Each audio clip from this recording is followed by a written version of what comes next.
안녕하세요. 오늘도 하루가 참 쉽지 않으셨죠? 살다 보면 마음 한켠이 무겁게 느껴질 때가 많습니다. 이곳에서는 잠시라도 그런 걱정은 내려놓으시고 편히 쉬어가셨으면 합니다. 그런데 은퇴 이후의 삶, 겉으로는 든든해 보여도 속을 들여다보면 누구나 빠지기 쉬운 함정이 있습니다. 바로 노후를 흔들어버리는 치명적인 착각들인데요. 오늘은 많은 분들이 겪는 5가지 착각을 함께 나눠보려 합니다. 혹시 여러분도 해당되지 않을지 끝까지 함께 확인해 보시죠. 서울 노원구 작은 아파트. 박순자 씨 67세. 그녀는 늘 이렇게 말했습니다. 내 노후는 우리 아들, 딸이 책임질 거야. 30년 동안 식당을 운영하며 두 자녀를 위해 모든 것을 쏟아부었습니다. 대학 등록금 2천만 원씩, 결혼자금 5천만 원씩 순자 씨의 통장은 늘 텅 비어 있었죠. 하지만 그녀는 행복했습니다. 자식들이 성공하면 당연히 자신을 돌봐줄 거라 믿었으니까요. 첫째 아들 현수는 서울대를 나와 대기업에 입사했습니다.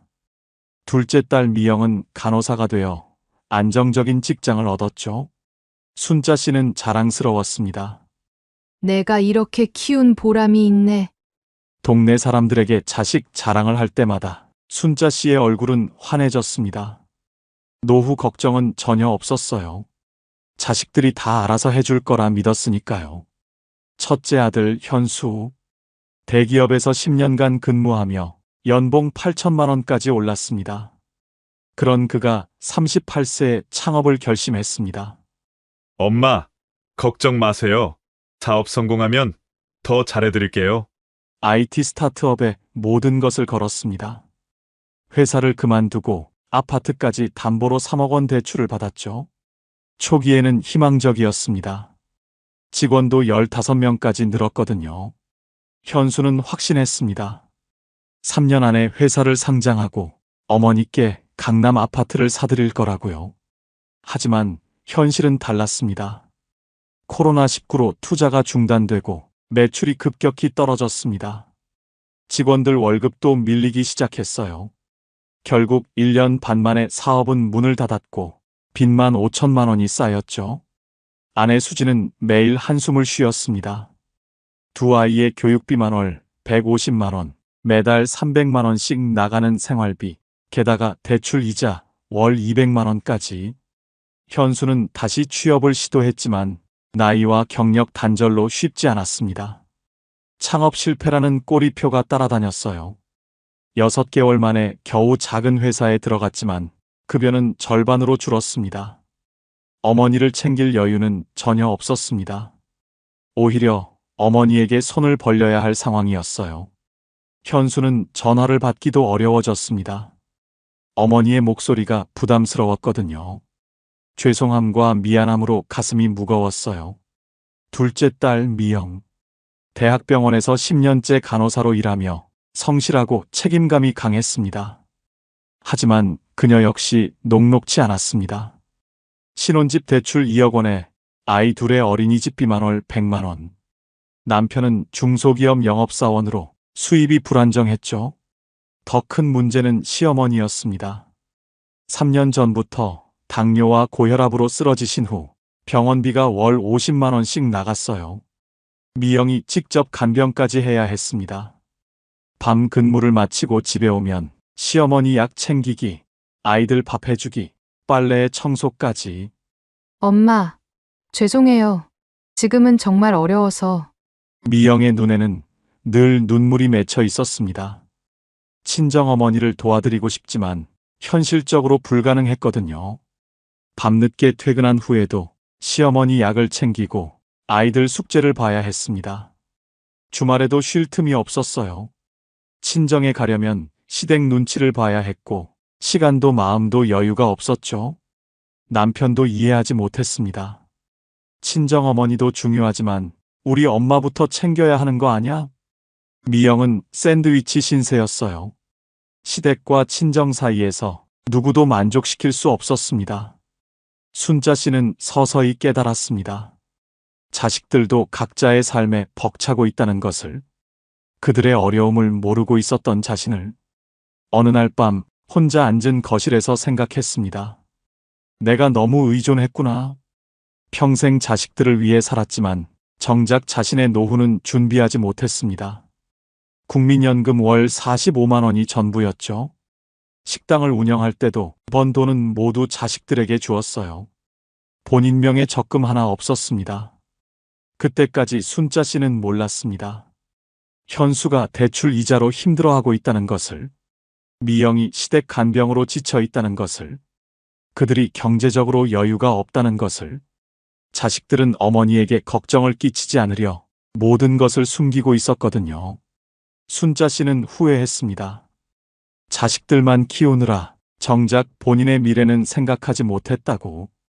이때 순자 씨는 중요한 선택을 했습니다. 자식들에게 부담을 주지 않기로 오피스텔 건물 청소 일을 시작했습니다. 67세 나이에 일자리를 구하는 건 쉬운 일이 아니었어요. 10군데 넘게 거절당했습니다. 나이가 너무 많으시네요. 다른 분을 구해보세요. 하지만 포기하지 않았죠. 결국 한 청소회사에서 받아줬습니다. 새벽 5시부터 오전 9시까지 매일 4시간씩 일했습니다.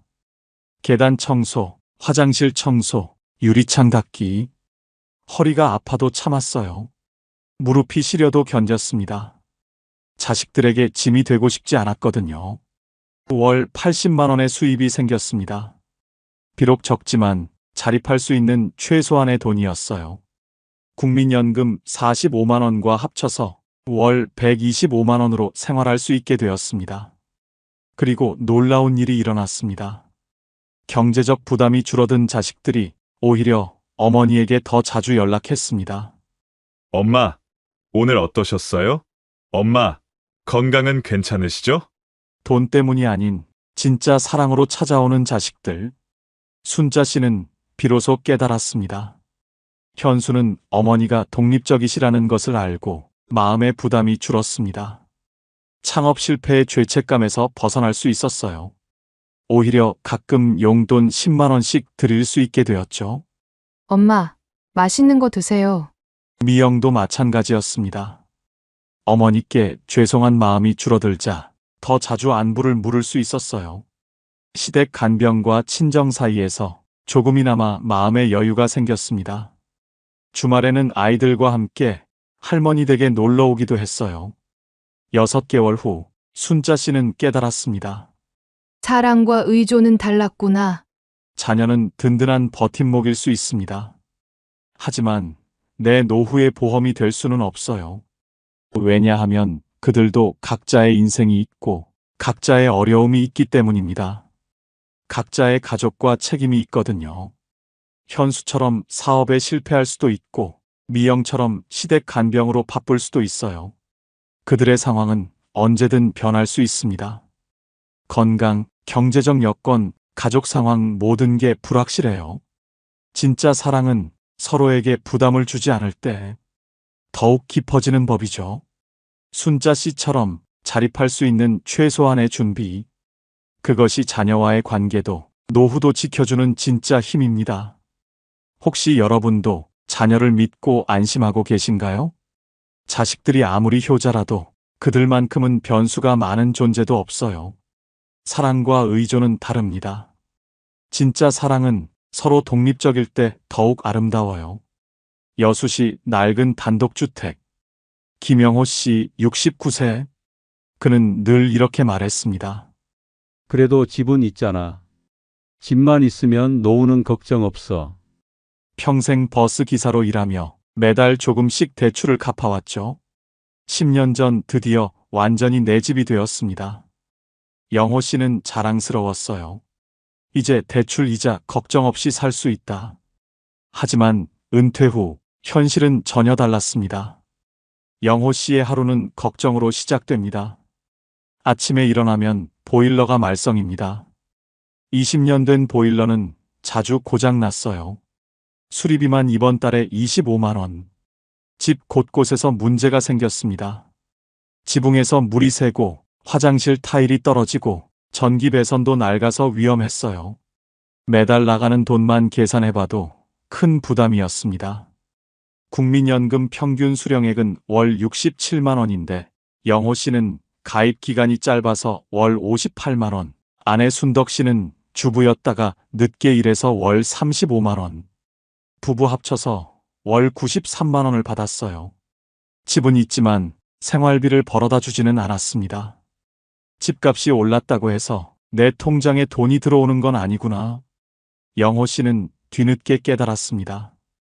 더 큰 문제가 있었습니다. 아내 순덕 씨의 건강이 나빠진 것. 3년 전부터 무릎이 아파서 계단 오르내리기가 힘들어졌어요. 2층에 있는 취미 공간을 쓰지 못하게 되었죠. 여보, 1층에 작은 방을 하나 만들까? 하지만 공사비만 400만 원. 월 93만 원으로는 엄두도 낼 수 없었습니다. 겨울에는 더 힘들었어요. 오래된 집이라 단열이 안 되어서 난방비가 많이 나왔거든요. 집은 있는데 왜 이렇게 살기 어렵지? 영호 씨는 혼잣말을 했습니다. 그때 영호 씨는 이웃 할아버지를 만났습니다. 같은 동네 박 할아버지는 10년 전 집을 팔고 작은 아파트로 이사했어요. 영호야, 나는 일찍 결정하길 잘했어. 박 할아버지의 이야기를 들어보니 완전히 다른 삶을 살고 있었습니다. 집을 팔아서 목돈을 마련하고 작은 아파트를 샀어요. 남은 돈은 예금했죠. 매달 이자가 나와. 관리비도 적고 수리할 일도 별로 없어. 영호 씨는 놀랐습니다. 박 할아버지가 훨씬 여유로워 보였거든요. 엘리베이터도 있고 겨울에 난방비도 훨씬 적어. 박 할아버지의 말을 듣고 영호 씨도 마음이 움직였습니다. 며칠 후 어느 날 부동산에 갔습니다. 집을 팔아서 작은 아파트로 이사할까 생각했어요. 사장님, 우리 집 얼마나 받을 수 있을까요? 부동산 사장이 집을 보고 왔습니다. 30년 된 집이라 시세보다는 좀 낮게 받으셔야 할 것 같은데요. 수리할 곳이 많아서. 영호 씨는 아쉬웠습니다. 30년 동안 관리한 집이 생각보다 가치가 적다니. 게다가 이사 비용, 중개 수수료까지 생각하면 실제 손에 들어올 돈은 더 적었어요. 집값만 보고 안심했는데 막상 팔려니 이것도 저것도 빠져나가네. 영호 씨는 고민에 빠졌습니다. 집을 팔까 말까? 아내와 밤늦게 대화했어요. 여보, 우리도 아파트로 이사 갈까? 하지만 이 집에 추억이 많은데. 순덕 씨도 망설였습니다. 30년 동안 살던 집을 떠나기가 쉽지 않았어요. 하지만 현실은 냉혹했습니다. 집 때문에 매달 부담이 커졌고 순덕 씨의 무릎은 더 나빠져만 갔죠. 그래, 집은 추억이 아니라 생활이야. 영호 씨는 결심했습니다. 6개월 후 영호 씨 부부는 작은 아파트로 이사했습니다. 집을 팔아서 목돈을 마련하고 작은 아파트를 샀어요. 남은 돈은 예금과 적금에 넣었죠. 결과는 놀라웠습니다. 매달 나가는 돈이 확 줄었어요. 아파트 관리비, 난방비도 절약됐습니다. 예금 이자는 매달 들어왔어요. 무엇보다 순덕 씨가 좋아했어요. 엘리베이터가 있어서 무릎이 편하고 집안이 따뜻했거든요. 여보, 진작 이사 올 걸 그랬네. 영호 씨도 마음이 편해졌습니다. 집수리 걱정을 안 해도 되니까요. 겨울철 난방비 걱정도 없어졌어요. 뭔가 고장나면 관리소에서 처리해주니 스트레스가 훨씬 줄었습니다. 1년 후 영호 씨는 깨달았습니다. 노후는 집값이 아니라 매달 편하게 쓸 수 있는 돈이 중요하구나. 집은 분명 자산입니다. 하지만 노후에는 두 가지가 중요해요. 첫째, 살기 편한 집. 둘째, 매달 쓸 수 있는 현금. 영호 씨처럼 오래된 큰 집에 살면 관리비와 수리비가 계속 나갑니다. 하지만 적당한 집으로 바꾸면 남은 돈으로 매달 이자를 받을 수 있어요. 노후는 벽돌이 아니라 매달 흐르는 현금의 강물이 필요합니다. 집값이 올라도 그 돈을 쓸 수 없다면 의미가 없어요. 진짜 중요한 건 매달 들어오는 돈이죠. 영호 씨는 이제 다른 사람들에게 조언합니다. 집만 믿지 마세요. 노후에는 현금 흐름이 더 중요해요. 큰 집 한 채보다 적당한 집 플러스 현금이 낫습니다. 집은 주거 공간이지 ATM기가 아니거든요. 매달 돈을 뽑아 쓸 수 있는 건 아니니까요. 영호 씨처럼 집도 전략적으로 관리해야 합니다. 때로는 적당한 집으로 바꾸는 게 더 현명한 선택일 수 있어요. 대구시 수성구 아파트. 이정호 씨 62세. 그는 늘 건강을 자랑했습니다. 담배도 술도 하지 않고 매일 아침 운동을 했거든요. 난 건강은 문제 없어. 30년간 중소기업에서 성실하게 일했고 은퇴 후에도 계획이 있었어요. 국민연금과 적금 이자로 부부 합쳐서 넉넉하다고 생각했죠. 정호 씨는 안심하고 있었습니다. 이 정도면 노후 걱정 없어. 하지만 위기는 예고 없이 찾아왔습니다. 어느 겨울 아침 운동을 하다가 갑자기 쓰러졌습니다. 아내가 급히 119에 신고했고 구급차로 병원에 실려갔어요. 뇌경색입니다. 바로 수술해야 합니다. 의사의 차갑고 단호한 목소리. 정호 씨의 가족들은 멘탈이 무너졌어요. 혈관이 막혀서 뇌에 혈액 공급이 안 되는 상황. 골든타임을 놓치면 생명이 위험했습니다. 급하게 수술이 진행됐고 다행히 생명은 구했지만 왼쪽 몸에 마비가 왔어요. 중환자실에서 일주일, 일반 병실에서 한 달, 재활병원에서 2달, 석 달간 병원 신세를 져야 했습니다. 이런 일이 나에게 일어날 줄이야. 그리고 병원비 청구서가 날아왔습니다. 수술비, 입원비, 재활치료비, 간병비까지. 건강보험이 적용되긴 했지만 정호 씨가 실제로 지출한 돈은 어마어마했어요. 그동안 모아둔 비상금이 한 번에 반토막 났습니다. 돈이 이렇게 많이 들 줄 몰랐네. 정호 씨는 병원 침대에서 한숨을 쉬었어요. 더 큰 문제는 앞으로였어요. 왼쪽 다리를 절뚝거리게 되어서 재활치료를 계속 받아야 했거든요. 퇴원 후에도 지출은 계속됐습니다. 재활병원 외래, 물리치료, 약가, 정기검진. 매달 나가는 의료비가 만만치 않았어요. 아내 영숙 씨도 간병 때문에 파트타임 일을 그만둬야 했고 수입도 줄어들었습니다. 여보, 돈이 자꾸 모자라네. 영숙 씨는 걱정이 태산 같았어요. 처음엔 괜찮을 거라 생각했는데 계산해보니 매달 적자였습니다. 이대로라면 남은 비상금도 몇 개월이면 바닥날 상황이었어요. 더욱 절망적인 소식이 기다리고 있었습니다.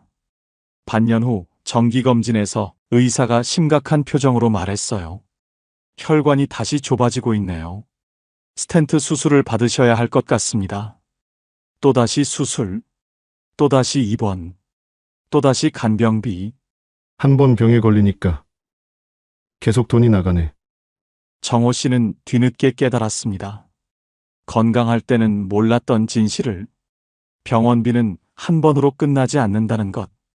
재발 방지를 위한 지속적인 치료, 합병증 예방을 위한 정기검진, 재활을 위한 끊임없는 비용. 모든 것이 연결되어 있었어요. 1년 후 정호 씨 부부의 통장은 거의 비어 있었습니다. 비상금은 모두 소진됐고 매달 적자가 계속 쌓였거든요. 결국 아들에게 손을 벌려야 하는 상황까지 왔어요. 아들아, 미안하다. 아버지가 돈을 좀 빌려야겠다. 그 전까지 자식들에게 도움받기 싫어했던 정호 씨였는데 현실 앞에서는 굴복할 수밖에 없었습니다. 아들도 힘들었어요. 집 대출에 아이들 교육비까지 아버지를 도와드릴 여유가 많지 않았거든요. 하지만 외면할 수도 없는 일. 매달 보내드리기 시작했습니다. 자식에게 짐이 되는 부모. 정호 씨는 마음이 무거웠어요. 그때서야 정호 씨는 깨달았습니다. 위기는 아무도 모르게 어느 날 갑자기 찾아온다는 것을. 건강할 때는 아무도 자신이 병에 걸릴 거라 생각하지 않아요. 하지만 나이가 들수록 위험은 더 커져요. 정호 씨처럼 건강하다고 자신했던 사람도 한순간에 모든 계획이 무너질 수 있습니다. 건강할 때 미리 준비해둬야 했구나. 운동을 열심히 하고 건강하게 살았지만 그것만으로는 충분하지 않았어요. 위기에 대비한 경제적 준비, 그것도 필수였습니다. 정호 씨는 이제 다른 사람들에게 조언합니다. 여러분, 절대 방심하지 마세요. 위기는 예고 없이 찾아와요. 노후 자금을 계산할 때는 반드시 의료비를 따로 준비해야 해요. 생활비와 별도로 의료비 비상금도 준비하고 큰 수술에 대비한 여유 자금도 있어야 합니다. 실손보험도 미리 들어두세요. 건강할 때 가입해야 보장을 받을 수 있거든요. 정호 씨가 만약 미리 준비했다면, 의료비 적금을 꾸준히 했다면 큰 수술비도 감당할 수 있었을 거예요.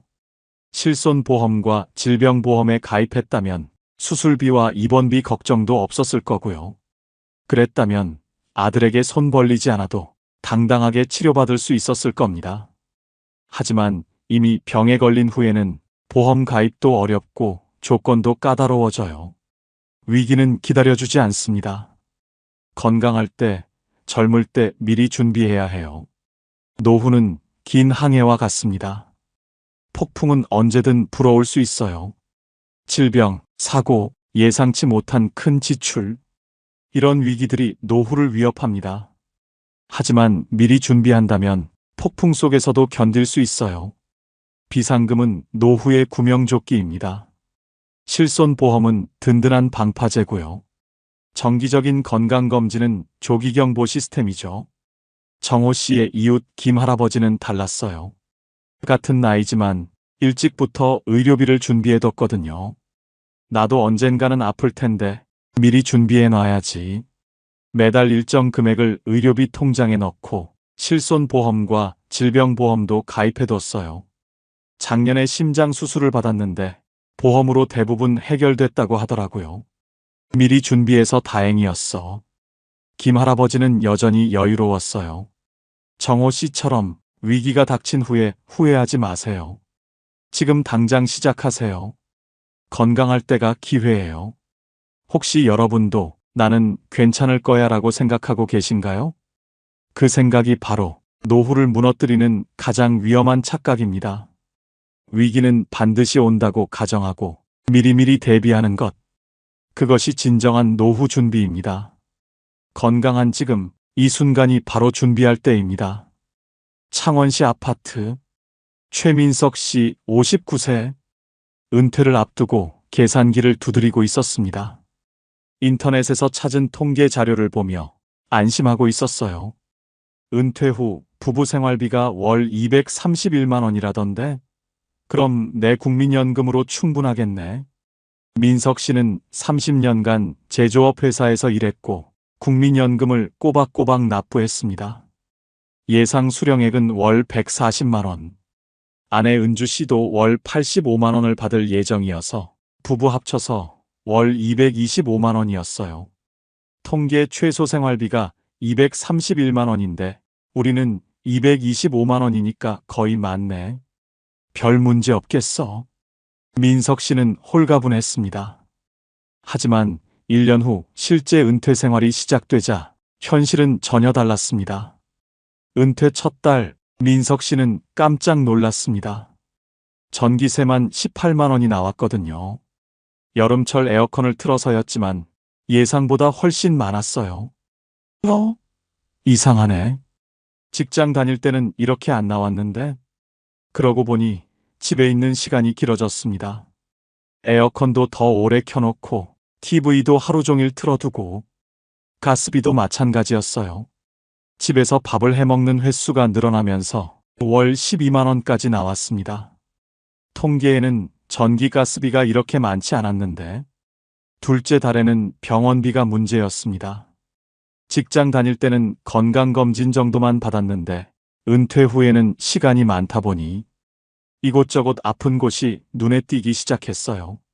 무릎이 아파서 정형외과, 소화가 안 돼서 내과, 이명 때문에 이비인후과. 한 달 병원비만 25만 원이 나왔습니다. 젊을 때는 몰랐는데 나이가 드니까 병원 갈 일이 이렇게 많네. 은주 씨도 마찬가지였어요. 갱년기 증상으로 산부인과를 다니고 혈압약도 처방받기 시작했거든요. 가장 큰 충격은 셋째 달에 왔습니다. 민석 씨의 어머니가 갑자기 쓰러지셨어요. 치매 초기 증상이었는데 요양병원 비용이 월 150만 원. 다행히도 형제들과 60만 원씩 분납하기로 했습니다. 어머니 모실 돈도 따로 준비해야 했구나. 게다가 딸의 결혼 준비도 겹쳤습니다. 예단비, 예식비, 신혼집 준비금까지 한 번에 3천만 원이 나갔어요. 이런 돈까지 들 줄은 몰랐는데 민석 씨는 당황했습니다. 계획에 없던 돈들이 계속 나가니까요.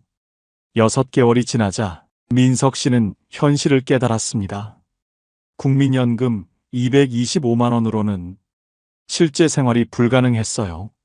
실제 지출 내역을 정리해 보니 기본 생활비 180만 원, 공과금 30만 원, 의료비 40만 원, 어머니 요양병원비 분담금 60만 원, 경조사비 15만 원, 기타 비상금 35만 원, 총 360만 원이 필요했습니다. 매달 135만 원씩 적자였어요. 아, 통계라는 게 평균일 뿐이구나. 내 상황과는 완전히 다르네. 더 큰 문제는 앞으로였습니다. 비상금으로 준비한 5천만 원도 이 속도로는 3년이면 바닥날 상황. 민석 씨는 급하게 아르바이트를 구했습니다. 아파트 경비 파트타임 일자리였는데 월 120만 원을 받을 수 있었어요. 하지만 몸은 힘들었습니다. 나이가 들어서 일하는 게 쉽지 않았거든요. 은퇴했는데 또 일해야 하네. 이럴 줄 알았으면 미리 더 준비할 걸. 은주 씨도 마트에서 파트타임을 시작했어요. 월 80만 원이었지만 가게의 보탬이 되었습니다. 1년 후 민석 씨는 이웃들과 이야기를 나눴습니다. 옆집 김 씨는 상황이 더 심각했어요. 국민연금만 믿고 있다가 실제로는 매달 100만 원씩 적자가 났습니다. 내가 너무 안일했어. 통계 숫자만 보고 계산했으니까. 반대편 박 씨는 준비를 잘했더라고요. 은퇴 전에 실제 생활비를 6개월간 기록하고 여기에 20%를 더해서 계산했대요. 통계는 참고만 하고 내 실제 상황으로 계산해야 해. 민석 씨는 깨달았습니다. 통계 수치는 전국 평균일 뿐 개인의 실제 생활과는 다르다는 것을. 지역마다 물가가 다르고 가족 상황도 다르고 건강 상태도 다르거든요. 특히 은퇴 후에는 집에 있는 시간이 길어져서 공과금 증가, 나이가 들면서 의료비 급증, 부모님 모시는 비용, 자녀들 결혼, 출산 지원비, 예상치 못한 경조사비, 이런 것들은 통계에 제대로 반영되지 않아요. 평균은 환상이었구나. 내 생활비는 내가 직접 계산해야 하는 거였어. 민석 씨는 이제 다른 사람들에게 조언합니다. 통계 수치를 맹신하지 마세요. 그건 그냥 참고 자료일 뿐이에요. 진짜 노후 생활비를 계산하려면 첫째, 은퇴 전 6개월간 실제 가계부를 써보세요. 어디에 얼마나 쓰는지 정확히 파악하고. 둘째, 은퇴 후 변화를 고려하세요. 집에 있는 시간이 길어지면 공과금이 늘어나고 의료비도 많이 증가해요. 셋째, 예상치 못한 지출을 준비하세요. 부모님 모시는 비용, 자녀 결혼비, 큰 수리비 같은 것들. 넷째, 여유분을 20% 더 잡으세요. 계산한 금액보다 실제로는 더 나가거든요. 민석 씨는 2년간의 경험을 통해 배웠습니다. 노후 준비는 숫자, 게임이 아니라는 것을. 내 삶의 실제 모습을 그려보고 거기에 맞는 계획을 세워야 한다는 것을. 통계는 길잡이일 뿐 정답은 아니라는 것을. 지금도 민석 씨는 매달 가계부를 씁니다. 실제 지출을 정확히 파악해서 앞으로의 계획을 조정하기 위해서요. 은퇴 준비할 때 가장 중요한 건 내 실제 상황을 정확히 아는 거예요. 혹시 여러분도 인터넷 통계만 보고 안심하고 계신가요? 평균 생활비 얼마니까 괜찮겠지 하고 생각하고 있나요? 그 생각이 바로 노후를 무너뜨리는 착각입니다. 평균은 참고용일 뿐 내 인생의 답은 아니에요. 내 나이, 내 집, 내 건강, 내 가족 상황, 내 지역의 물가, 모든 게 다르기 때문에 내 생활비는 내가 직접 계산해야 합니다. 지금 당장 시작하세요. 가계부를 쓰고 실제 지출을 파악하고 은퇴 후 변화를 고려해서 나만의 노후 생활비를 계산해 보세요. 그것이 진정한 노후 준비의 시작입니다. 부산 아파트. 이정희 씨 65세. 남편과 함께 꼼꼼히 세운 은퇴 계획이 있었습니다. 부부가 함께 국민연금을 받으면서 조용하고 평온한 노후를 보낼 예정이었어요. 우리 둘이 함께 있으니까 걱정 없지. 서로 돌봐주면서 살면 되잖아. 정혜 씨와 남편 성호 씨는 계획이 탄탄했습니다. 부부 합쳐서 국민연금을 받고 집안일도 나눠서 하고 아프면 서로 돌봐주기로 했거든요. 하지만 은퇴 2년 후 성호 씨가 갑작스럽게 세상을 떠났습니다. 심근경색이었어요. 정희 씨는 졸지에 혼자가 되었습니다. 첫 번째 충격은 연금이었습니다. 부부 합쳐서 한 달에 받던 연금 액수가 갑자기 절반 이하로 줄어든 거예요. 정희 씨 본인 국민연금은 월 80만 원, 남편의 유족연금을 받아도 월 50만 원, 총 130만 원이 되었습니다. 부부 때는 190만 원이었는데 이제 130만 원이라니 60만 원이나 줄어들었네. 더 큰 문제는 생활비였어요. 혼자 살아도 고정비는 그대로였거든요. 아파트 관리비, 난방비, 전기세.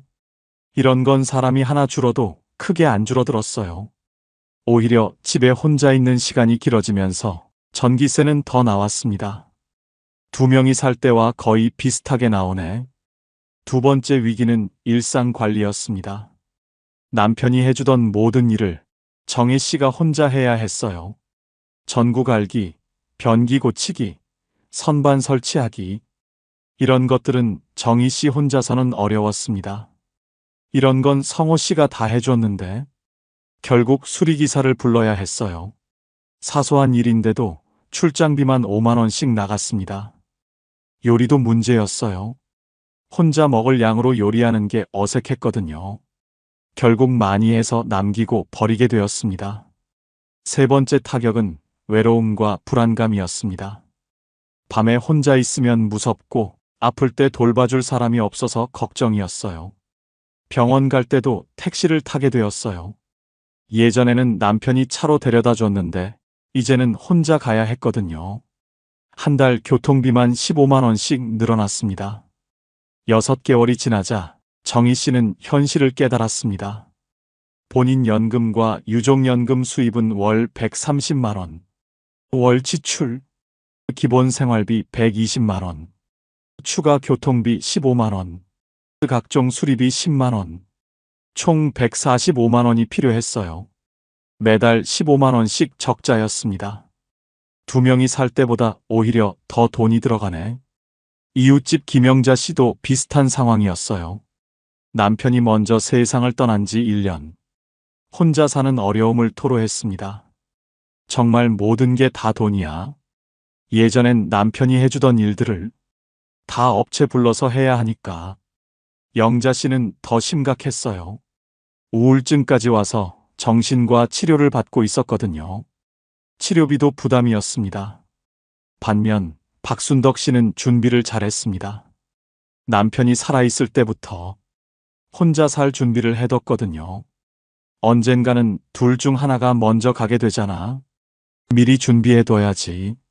순덕 씨는 남편과 함께 다음과 같이 준비했어요. 첫째, 개인연금을 각자 하나씩 더 가입했습니다. 둘째, 집 근처에 믿을 만한 업체들을 미리 찾아뒀어요. 셋째, 요리도 미리 연습해뒀습니다. 넷째, 동네 모임에도 적극적으로 참여했어요. 정희 씨는 순덕 씨를 보며 깨달았습니다. 혼자 사는 건 단순히 사람 수가 줄어드는 게 아니라 완전히 다른 생활 방식이라는 것을 혼자서도 괜찮을 거라고 생각했는데 부부일 때와는 완전히 다른 세상이구나. 정희 씨는 늦었지만 변화를 시작했습니다. 우선 인터넷을 보며 혼밥 요리를 배웠어요. 그러면서 식비를 절약할 수 있게 되었습니다. 둘째, 동네 문화센터 공예 수업에 나가기 시작했어요. 사람들과 어울리니까 외로움이 많이 줄어들었습니다. 셋째, 간단한 수리는 직접 배웠어요. 유튜브를 보면서 전구 갈기, 화분 옮기기 같은 건 스스로 할 수 있게 되었습니다. 1년 후 정희 씨의 생활이 안정되었습니다. 월 지출을 135만 원으로 줄였고 부족한 5만 원은 적금을 깨서 충당했어요. 처음엔 막막했는데 적응하고 나니까 할만해. 하지만 여전히 아쉬움이 있었어요. 미리 준비했으면 이렇게 허둥지둥하지 않았을 텐데. 정희 씨는 이제 다른 부부들에게 조언합니다. 혼자 살 준비를 미리 해두세요. 언젠가는 그날이 올 테니까. 정희 씨의 친구들도 하나둘 변화를 시작했습니다. 최미영 씨는 남편과 함께 요리 수업을 들었어요. 둘 다 요리할 줄 알아야 해. 이춘자 씨는 집안 수리 도구를 준비해뒀어요. 간단한 건 직접 할 수 있게. 박정숙 씨는 개인연금을 하나 더 가입했어요. 유족연금만으로는 부족하니까. 가장 중요한 건 마음가짐의 변화였어요. 혼자 사는 게 불행한 건 아니야. 다만 다른 방식의 삶일 뿐이지. 정희 씨는 지금도 새로운 것들을 배우고 있어요. 스마트폰 사용법, 온라인 쇼핑, 인터넷 뱅킹. 나이가 들어도 배울 수 있어. 적응하면 되는 거야. 동네 할머니들과 함께 등산도 다니고 문화센터 공예 수업도 참여하고 있어요. 혼자지만 외롭지 않아. 오히려 자유로운 면도 있고.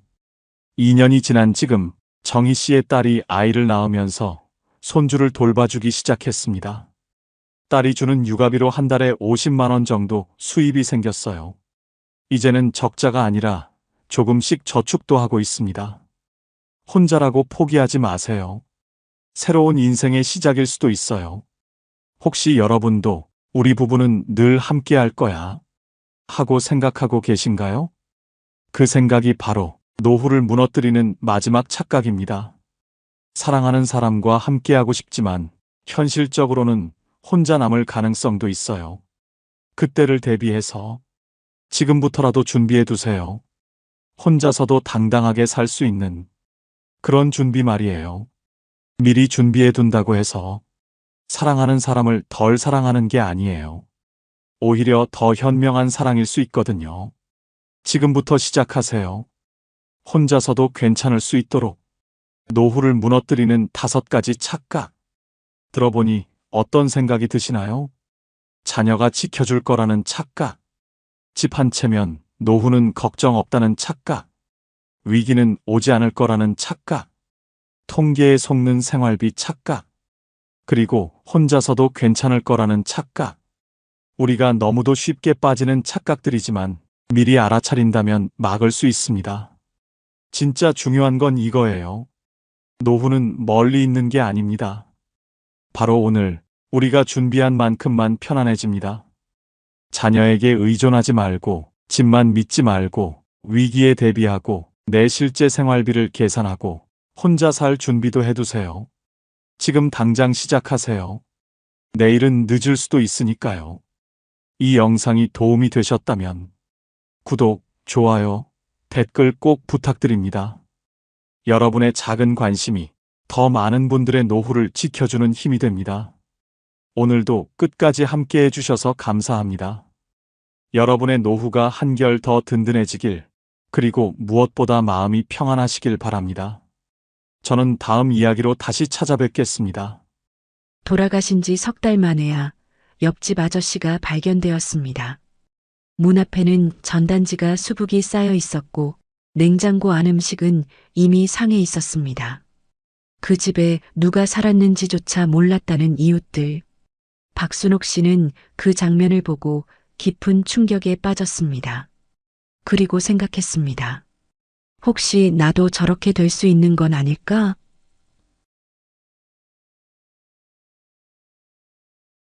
(75세) 박순옥 씨의 하루는 언제나 똑같았습니다. 새벽 5시 반, 알람도 없이 눈을 떠서 천장을 바라봅니다. 창밖으로 스며드는 아침 햇살이 빈 침대 반쪽을 비추고 있었습니다. 남편이 누웠던 그 자리는 벌써 3년째 차갑기만 했습니다. 몸을 일으켜 부엌으로 향합니다. 냉장고 문을 열면 혼자 먹기엔 너무 큰 반찬통들이 눈에 들어왔습니다. 밥을 지을 때도 습관적으로 2공기 분량을 넣다가 다시 반으로 줄였습니다. 아, 또 깜박했네. 이런 실수를 할 때마다 가슴 한 구석이 먹먹해졌습니다. 식탁에 앉아 혼자 밥을 먹습니다. 반찬을 집어도 소리가 유난히 크게 들렸습니다. 숟가락이 그릇에 부딪히는 소리, 물을 마실 때 컵을 내려놓는 소리. 그건 아마도 집안이 너무 조용해서였을 겁니다. 예전에는 이 시간이면 남편과 함께 아침 뉴스를 보며 이야기를 나눴습니다. 별것 아닌 이야기들이었지만 그 소소한 대화가 하루를 시작하게 해주었습니다. 이제는 텔레비전도 잘 켜지 않았습니다. 혼자 보는 뉴스는 왠지 더 암울하게 느껴졌거든요. 식사를 마치고 설거지를 합니다. 그릇 하나, 숟가락 하나, 컵 하나. 예전에는 온 가족이 사용한 그릇들로 싱크대가 가득했는데 이제는 한 손으로도 충분히 들 수 있을 만큼이었습니다. 설거지를 마치고 거실로 나와 소파에 앉습니다. 벽에 걸린 시계를 바라보니 아직 오전 7시. 하루가 이제 막 시작되었는데 벌써 할 일이 없어 보였습니다. 예전 같으면 이 시간에 남편과 함께 산책을 나가곤 했습니다. 아파트 단지를 한 바퀴 돌고 공원에서 아침 운동을 하는 사람들을 구경하며 오늘 하루 계획을 세웠습니다. 하지만 이제는 혼자 나가는 것도 부담스러웠습니다. 다른 부부들이 함께 걷는 모습을 보면 괜히 마음이 쓸쓸해졌거든요. 그래서 집에만 있게 되었습니다. 처음에는 자유롭다고 생각했습니다. 하지만 막상 자유가 주어지니 무엇을 해야 할지 모르겠더라고요. 텔레비전을 켜봐도 재미없고 책을 읽어봐도 집중이 안 되고 뜨개질을 해봐도 뭘 만들어야 할지 막막했습니다. 누구를 위해 목도리를 떠야 할까요? 누구를 위해 장갑을 만들어야 할까요? 예전에는 아이들을 위해 남편을 위해 뭔가를 만드는 재미가 있었는데 이제는 그런 대상이 없었습니다. 오전 10시쯤 되면 졸음이 쏟아졌습니다. 할 일이 없으니 자연스럽게 졸린 것 같았어요. 1시간 정도 자고 나면 오전 11시. 점심을 먹기엔 이르고 그렇다고 다시 잘 수도 없는 애매한 시간이었습니다. 창밖을 내다보며 시간을 보냅니다. 아파트 놀이터에서 뛰어노는 아이들, 장을 보러 나가는 젊은 주부들. 모든 사람이 바쁘게 살아가고 있는 것 같았는데 자신만 시간이 멈춘 것 같았습니다. 점심시간이 되어서야 다시 부엌으로 향합니다. 아침에 남긴 된장찌개를 데워서 김치 몇 점과 함께 간단히 점심을 해결했습니다. 점심을 먹고 나서도 할 일이 없었습니다. 오후 2시, 하루 중에서 가장 길게 느껴지는 시간이었어요. 이 시간대에는 주변이 더욱 조용해졌습니다. 아이들은 학교에 가고 어른들은 일터로 나간 뒤라서 아파트 단지 전체가 고요했습니다. 그 고요함 속에서 박순옥 씨는 혼자였습니다. 가끔 현관문 밖에서 들리는 발걸음 소리에 귀를 기울였습니다. 혹시 누군가 자신을 찾아오는 건 아닐까 하는 기대로요. 하지만 발걸음은 언제나 다른 집 앞에서 멈췄습니다. 오후 4시쯤 되면 졸음이 또 쏟아졌습니다. 1시간 반 정도 자고 일어나면 저녁 6시. 하루가 거의 끝나가고 있었습니다. 저녁 준비를 시작합니다. 또 혼자 먹을 분량으로 간단하게 국과 반찬 하나 정도. 예전에는 이 시간이 가장 바쁘고 행복한 시간이었습니다. 가족들이 하나둘씩 집으로 돌아와서 함께 저녁 식사를 하며 하루 이야기를 나누었으니까요. 하지만 이제는 가장 쓸쓸한 시간이 되었습니다. 저녁을 먹고 난 후에는 할 일이 더욱 없었습니다. 밤 9시가 되면 벌써 잠자리에 들고 싶어졌습니다. 하루를 빨리 끝내고 싶은 마음 때문이었어요. 침대에 누워서 천장을 바라보며 생각했습니다. 내일도 오늘과 똑같은 하루가 될 것이고 모레도 마찬가지일 것이라고. 벽시계 초침 소리만이 고요한 집안에 규칙적으로 울려 퍼졌습니다. 똑딱똑딱.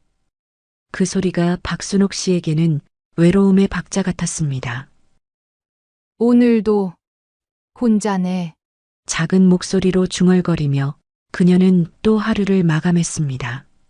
자유로울 줄 알았던 은퇴 후의 삶은 시간이 지날수록 차갑고 공허해져만 갔습니다. 박순옥 씨는 서랍 깊숙한 곳에서 낡은 수첩을 꺼냈습니다. 표지가 해지고 모서리가 다른 전화번호부였어요. 손으로 한 장씩 넘기며 그 안에 적힌 이름들을 하나씩 읽어보았습니다. 김미자, 이영희, 정순자. 한때는 매일 연락하던 사람들의 이름이 가득했습니다. 15년 전만 해도 이 수첩은 그녀의 보물 같은 존재였어요. 새벽부터 밤늦게까지 누군가와 통화하느라 바빴으니까요. 특히 김미자 씨와는 정말 가까웠습니다. 같은 아파트에 살면서 아이들 키울 때부터 친구였거든요. 아침에 일어나면 제일 먼저 미자에게 전화를 걸었습니다. 오늘 뭐 할 거냐, 장 보러 갈 거냐, 아이들은 잘 있냐. 그런 소소한 대화가 하루를 시작하게 해주었어요. 주말이면 함께 등산을 다녔습니다. 새벽 5시에 만나서 버스를 타고 도봉산으로 향했어요. 산을 오르면서 나누는 이야기들, 정상에서 함께 먹는 김밥 한 줄. 그때가 가장 행복했던 시간이었습니다. 가을이면 김장도 함께 했어요. 미자네 집에서 배추를 절이고 순옥이네 집에서 양념을 만들고 온종일 김치를 담그면서 웃고 떠들었습니다. 올해 김치는 정말 맛있게 됐네. 그런 말을 하며 서로의 김치를 나눠 먹던 추억이 지금도 생생합니다. 하지만 언제부터인가 그 모든 것이 조금씩 변하기 시작했어요. 처음엔 미자가 무릎이 아프다고 했습니다. 등산을 못 가겠다는 것이었어요. 괜찮다며 집에서 쉬라고 했지만 등산 모임이 자연스럽게 끊어졌습니다. 그 다음엔 영희가 당뇨가 생겼다고 했어요. 자주 만나지 못하겠다면서 병원 다니느라 바쁘다고 했습니다. 순자는 며느리가 아이를 낳았다며 손자 돌보러 서울로 가야 한다고 했어요. 몇 달만 있을 거라던 말이 어느새 1년이 넘어갔습니다. 하나둘씩 친구들이 사라져갔습니다. 전화도 점점 뜸해졌어요. 예전엔 하루에 3~4번씩 통화했는데 일주일에 한 번, 한 달에 한 번으로 줄어들었습니다. 마지막으로 미자와 통화한 게 언제였을까요?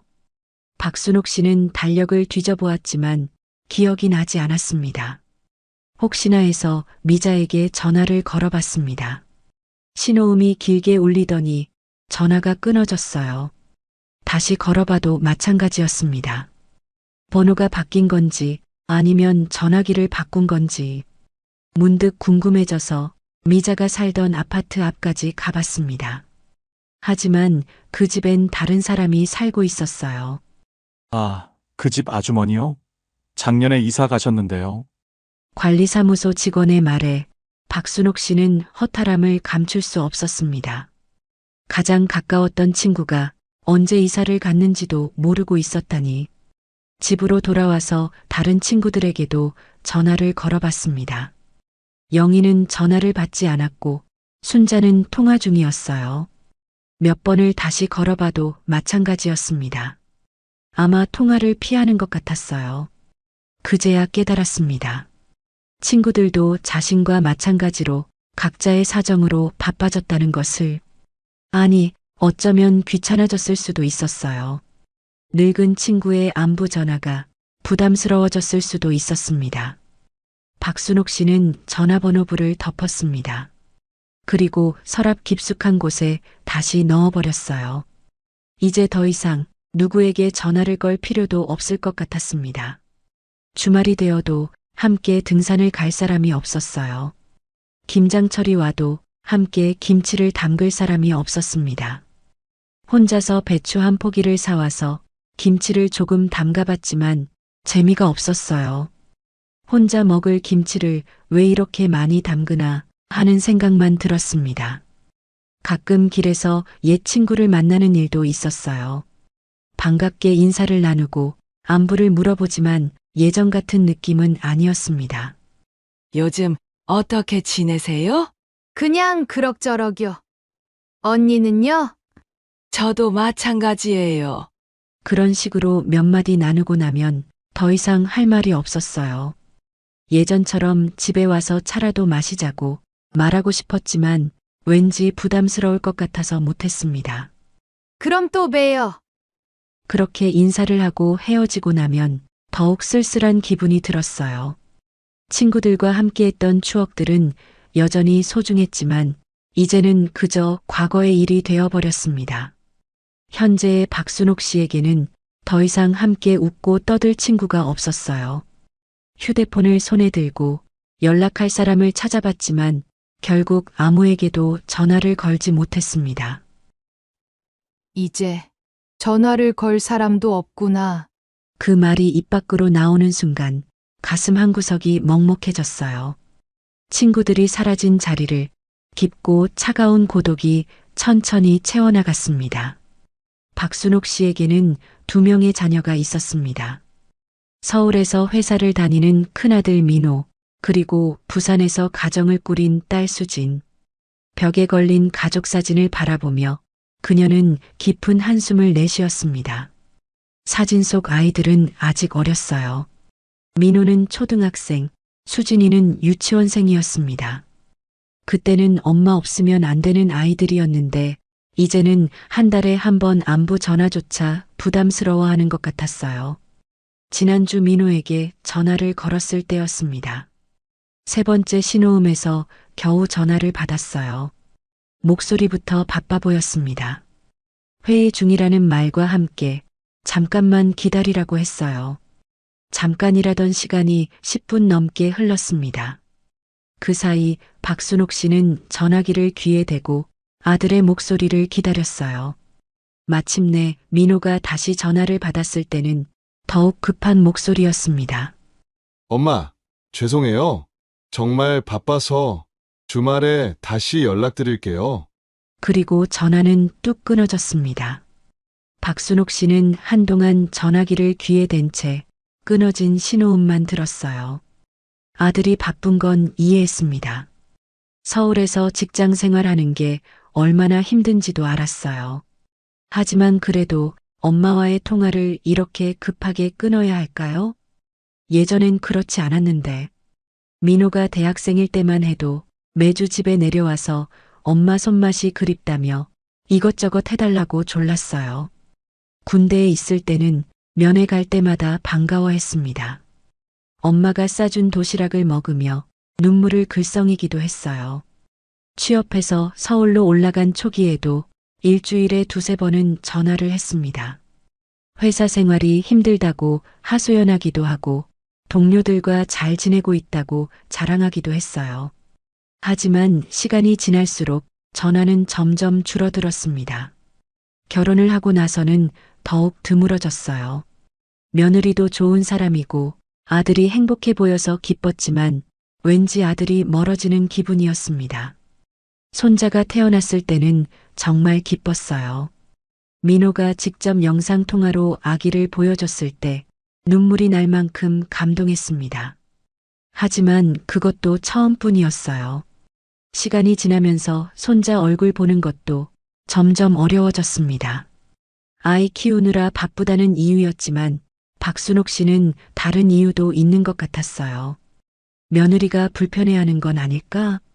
너무 자주 연락하면 부담스러워하는 건 아닐까? 그런 생각들 때문에 연락하고 싶어도 참게 되었습니다. 딸 수진이와의 관계도 비슷했어요. 결혼해서 부산으로 내려간 뒤로 만나는 횟수가 확연히 줄었습니다. 명절 때나 생일 때 잠깐 올라오는 게 전부였어요. 그마저도 하루 이틀 머물다가 바쁘다며 내려가곤 했습니다. 수진이는 원래 엄마와 가까웠던 딸이었어요. 학창 시절에는 친구처럼 지냈습니다. 연애 상담도 하고 장래 희망에 대해서도 많은 이야기를 나눴어요. 하지만 결혼하고 나서는 그런 깊은 대화를 나누기 어려워졌습니다. 전화를 해도 아이 울음소리나 남편 귀가 소리 때문에 대화가 중단되곤 했어요. 그럴 때마다 수진이는 미안해했지만 박순옥 씨는 점점 전화 걸기가 부담스러워졌습니다. 지난달에는 수진이의 생일이었어요. 선물을 보내고 전화를 걸었는데 아이가 아파서 병원에 가야 한다며 몇 마디 인사만 나누고 끊었습니다. 딸의 생일인데 제대로 축하 인사도 못했어요. 그날 밤 박순옥 씨는 잠을 이루지 못했습니다. 언제부터 자녀들과 이렇게 멀어졌을까요? 물리적인 거리보다 마음의 거리가 더 멀게 느껴졌어요. 자녀들에게 자신은 이제 의무적으로 안부를 묻는 존재가 된 것 같았습니다. 기쁠 때 함께 기뻐하고 힘들 때 위로해주는 엄마가 아니라 부담스러운 존재가 된 건 아닐까요? 그런 생각을 하면 더욱 연락하기가 어려워졌어요. 휴대폰에 저장된 아이들 번호를 보며 박순옥 씨는 망설였습니다. 전화를 걸면 반가워할까? 아니면 또 바쁘다며 급하게 끊을까? 결국 전화를 걸지 못하고 휴대폰을 내려놓았습니다. 나도 한때는 그 아이들에게 세상이 전부였는데 그 말이 혼잣말로 흘러나왔을 때 눈시울이 뜨거워졌어요. 아이들이 어렸을 때를 떠올렸습니다. 엄마라고 부르며 달려오던 모습, 아플 때 엄마만 찾던 모습, 엄마 없으면 잠도 못 자던 모습. 그때는 정말로 자신이 아이들에게 세상의 전부였어요. 하지만 이제는 한 달에 한 번 의무적인 안부 전화나 받는 그런 존재가 되어버렸습니다. 자녀들도 각자의 삶이 바쁘다는 건 이해했어요. 하지만 그래도 가끔은 예전처럼 엄마가 그리울 때도 있지 않을까요? 박순옥 씨는 창밖을 바라보며 한숨을 내쉬었습니다. 자녀들과의 물리적 거리는 그대로였지만 마음의 거리는 점점 더 멀어져만 갔습니다. 평범했던 화요일 저녁, 박순옥 씨는 늘 그렇듯 혼자 저녁을 먹고 있었습니다. 갑자기 복도에서 시끄러운 소리가 들렸어요. 사람들이 웅성거리는 소리와 무거운 발걸음 소리가 섞여 있었습니다. 처음에는 누군가 이사를 가는 줄 알았어요. 하지만 소란은 점점 커졌습니다. 현관문을 열고 복도로 나가보니 경찰관들과 구급대원들이 옆집 앞에 모여 있었어요. 1205. 바로 옆집이었습니다. 그곳에는 76세 김종수 씨가 혼자 살고 있었어요. 박순옥 씨와 마찬가지로 홀로 지내는 노인이었습니다. 하지만 인사를 나눈 적은 거의 없었어요. 가끔 엘리베이터에서 마주쳐도 서로 눈길만 주고받을 뿐이었습니다. 경찰관 하나가 아파트 관리사무소 직원과 이야기를 나누고 있었습니다. 언제부터 연락이 안 됐다고 하셨죠? 관리소 직원이 당황한 목소리로 대답했어요. 관리비가 3개월째 밀렸다는 것이었습니다. 전화를 해도 받지 않고 벨을 눌러도 응답이 없었대요. 그제야 이상하다 싶어서 경찰에 신고했다는 것이었습니다. 박순옥 씨는 뒤에서 그 대화를 듣고 있었어요. 가슴이 두근거렸습니다. 좋지 않은 예감이 들었거든요. 곧이어 구급대원들이 들것을 들고 나왔습니다. 그 순간 박순옥 씨는 깨달았습니다. 옆집 아저씨가 세상을 떠났다는 것을. 주변에 모인 주민들이 웅성거렸습니다. 언제 돌아가신 거냐? 왜 아무도 몰랐냐? 그런 이야기들이 오갔어요. 경찰관이 현장을 정리하면서 주민들에게 설명했습니다. 대략 3개월 전에 돌아가신 것으로 추정된다고 했어요. 3개월, 석 달 동안 아무도 몰랐다는 것이었어요. 박순옥 씨는 충격을 받았습니다. 바로 옆집에서 그런 일이 일어났는데 자신은 전혀 눈치채지 못했다니. 그러고 보니 요즘 들어 옆집에서 들리는 소리가 없었어요.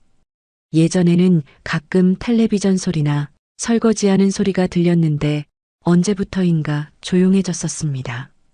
하지만 그냥 조용한 사람이려니 생각했을 뿐이었어요.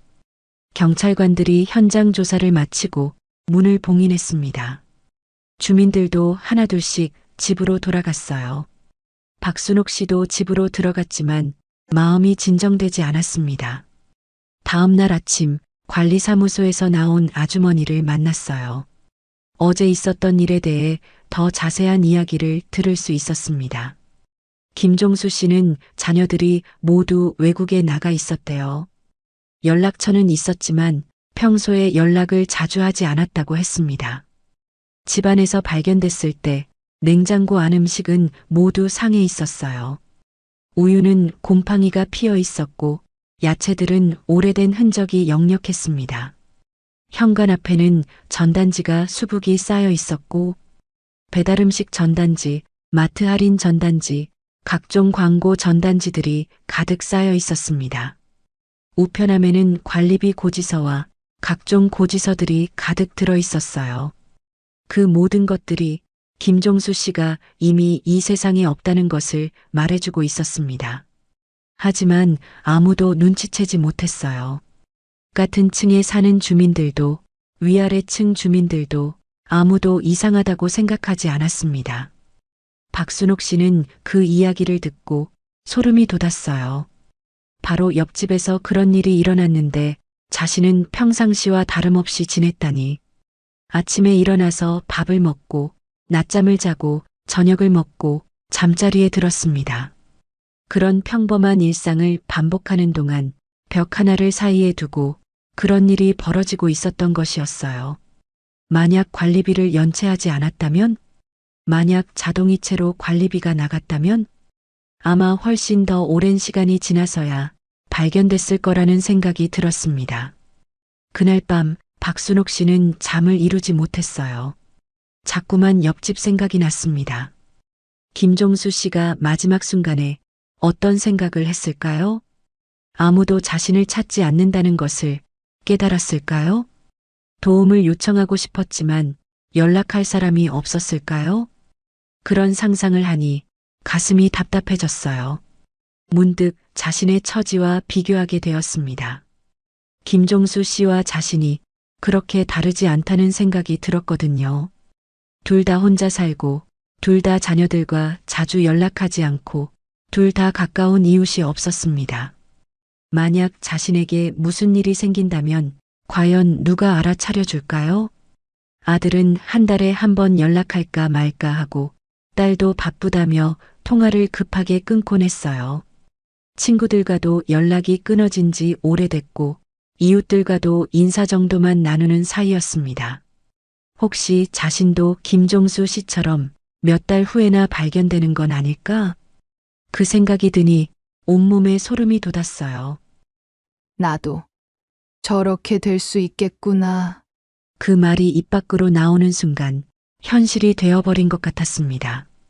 뉴스에서만 들었던 그 단어가 갑자기 자신의 이야기처럼 느껴졌어요. 그날 이후 박순옥 씨의 일상은 더욱 무겁고 어둡게 변했습니다. 매일 밤 잠들기 전에 내일 아침에 눈을 뜰 수 있을까 그런 불안한 생각이 들었어요. 아침에 눈을 뜨면 오늘도 무사히 하루를 보낼 수 있을까 그런 걱정이 앞섰습니다. 옆집에서 일어난 일은 박순옥 씨에게 큰 충격을 주었습니다. 이 이야기는 더 이상 남의 이야기가 아니었어요. 자신에게도 언제든 일어날 수 있는 현실적인 위험이 되어버렸습니다. 옆집에서 일어난 일 이후 박순옥 씨의 하루는 완전히 달라졌습니다. 아침에 눈을 뜨는 순간부터 이상한 불안감이 엄습했어요. 오늘도 무사히 하루를 보낼 수 있을까? 혹시 나에게 무슨 일이 생기면 누가 알아차려줄까? 그런 생각들이 머릿속을 떠나지 않았습니다. 평소 같으면 자연스럽게 했던 일들도 이제는 조심스러워졌어요. 욕실에서 샤워를 할 때도 바닥이 미끄러울까봐 걱정했습니다. 만약 넘어져서 다치면 누가 구해줄까요? 며칠 동안 아무도 찾지 않을 텐데 그동안 계속 쓰러져 있어야 할까요? 그런 상상을 하니 샤워하는 것조차 무서워졌어요. 부엌에서 요리할 때도 마찬가지였습니다. 가스레인지를 사용하는 게 불안했어요. 혹시 가스가 새거나 화재가 날까봐 걱정했습니다. 칼을 사용할 때도 조심스러웠어요. 실수로 손을 베이면 큰 부상을 입을 수도 있으니까요. 이런 일상적인 행동들이 모두 위험하게 느껴졌습니다. 밤에 잠들 때가 가장 무서웠어요. 혹시 잠든 사이에 무슨 일이 생기는 건 아닐까? 갑작스러운 건강 문제가 생길 수도 있잖아요. 그러면 아무도 모르는 채로 김종수 씨와 같은 상황이 될 수도 있었습니다. 잠들기 전에 여러 번 확인했어요. 현관문은 제대로 잠겼는지, 가스밸브는 확실히 잠겼는지, 전기 제품들은 모두 꺼졌는지. 하지만 아무리 확인해도 마음이 놓이지 않았습니다. 새벽에 깨서 화장실에 갈 때도 발걸음을 조심했어요. 어둠 속에서 넘어질까봐 벽을 짚고 천천히 걸었습니다. 그러다 보니 잠을 제대로 잘 수가 없었어요. 계속 신경이 곤두서 있었거든요. 낮에도 마찬가지였습니다. 집안에 혼자 있는 것이 점점 더 무서워졌어요.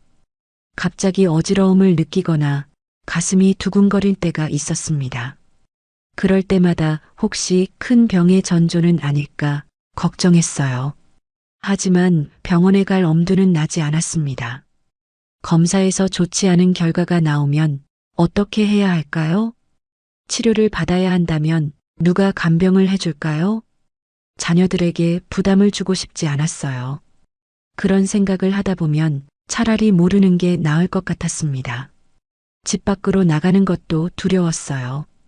길에서 무슨 일이 생기기라도 하면 누가 자신을 알아봐 줄까요? 신분증은 가지고 다니지만 응급연락처에 적힌 번호로 전화해도 자녀들이 바로 올 수 있을까요? 서울과 부산에서 달려와야 하는데 그 시간 동안 혼자 있어야 할 텐데. 외출할 때는 메모지를 써놓기 시작했어요. 몇 시에 어디로 갔다고, 언제쯤 돌아올 예정이라고. 하지만 그 메모를 누가 볼까요? 아무도 집을 찾아오지 않는데 무슨 소용이 있을까요? 그래도 안 하는 것보다는 낫다고 생각했어요. 혹시나 하는 마음에 계속 써놓았습니다.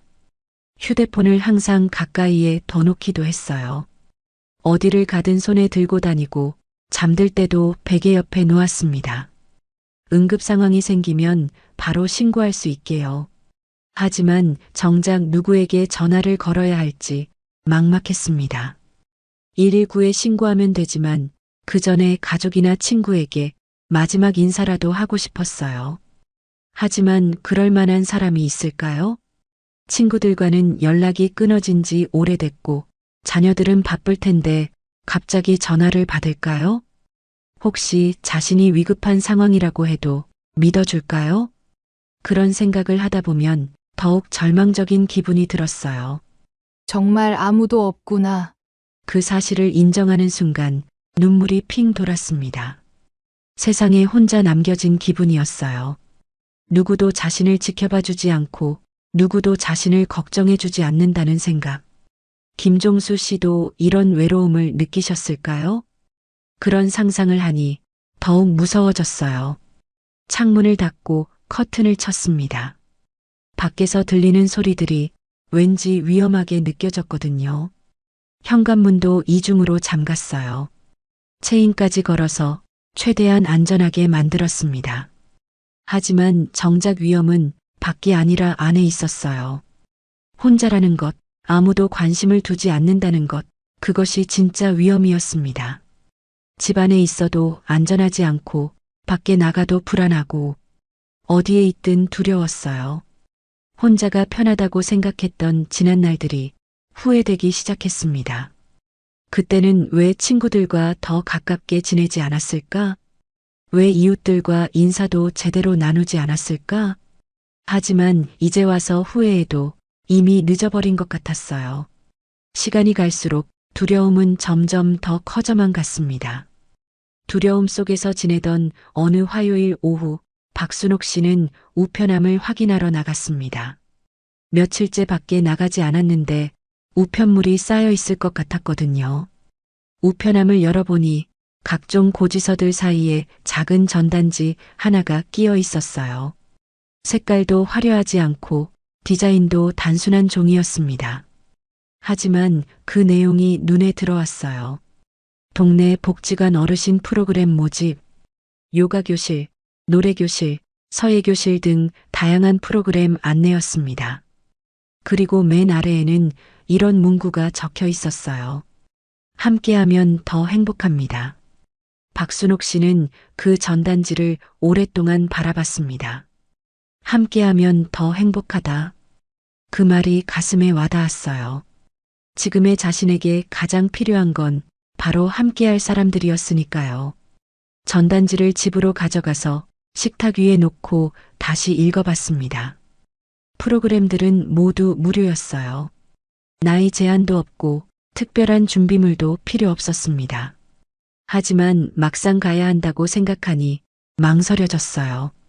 낯선 사람들 사이에 끼어 들어가는 게 부담스러웠습니다. 혹시 어색하면 어떻게 하지? 나이가 많아서 뜨는 건 아닐까?